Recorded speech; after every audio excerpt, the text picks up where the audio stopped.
Capping banker bonuses will simply make matters worse, so says Chris Hughes of Breakingviews. Chris, I know you guys here at Breakingviews have had a lot of discussion, a lot of argument about this.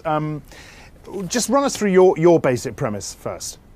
Well, my concern is that if the problem is that banking pay is too high, which it clearly is, this supposed solution, which is setting a ratio of base pay to bonuses, will actually bake in high pay by increasing base salaries and fixing it, and that's very, very hard to undo. So actually it'll make the problem worse. I mean, I don't want to come across here as I've got a sort of "I love bankers" car sticker or anything, but it is actually a totally counterproductive solution, which will hardwire inflexibility, hardwire higher pay. I mean, the solution to tackle this problem is that to get to why banks are earning so much money in the first place. Well, let's get to this, because I know you wrote a similar piece last year when this cropped up, and the thing you highlighted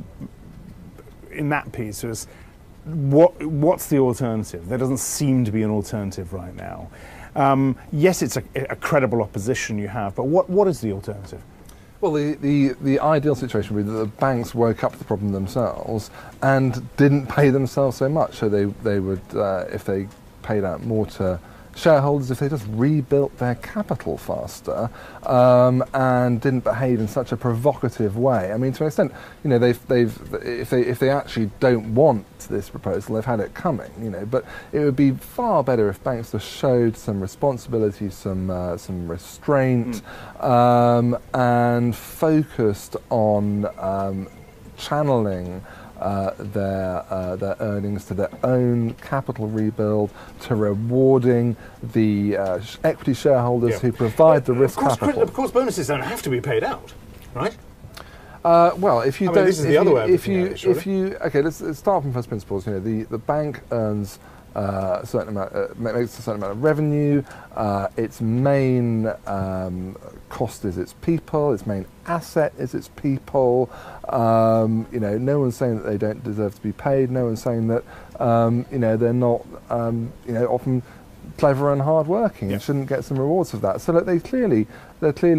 And it's a high performance industry, So one should expect to see in certain parts of it people earning a lot of money. But as long as that split is fair, there's no problem with that. What do you think? I mean, this is being debated in the European Parliament. What do you think the outcome of this is going to be? And I want to mention here, to finish up with the worry about a brain drain if the US don't implement a similar procedure.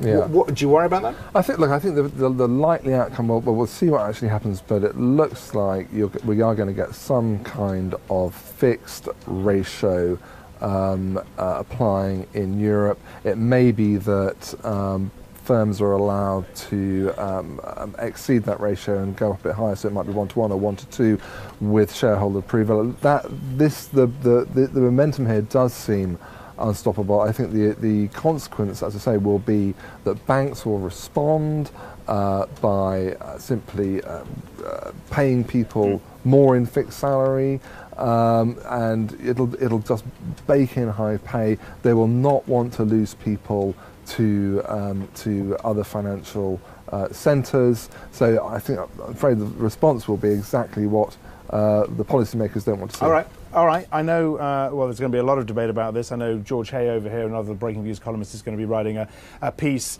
I believe, different or against your view a little bit later on the Breakingviews site. Very brave. That's it from Breakingviews for now. I'm Axel Threlfall. This is Reuters.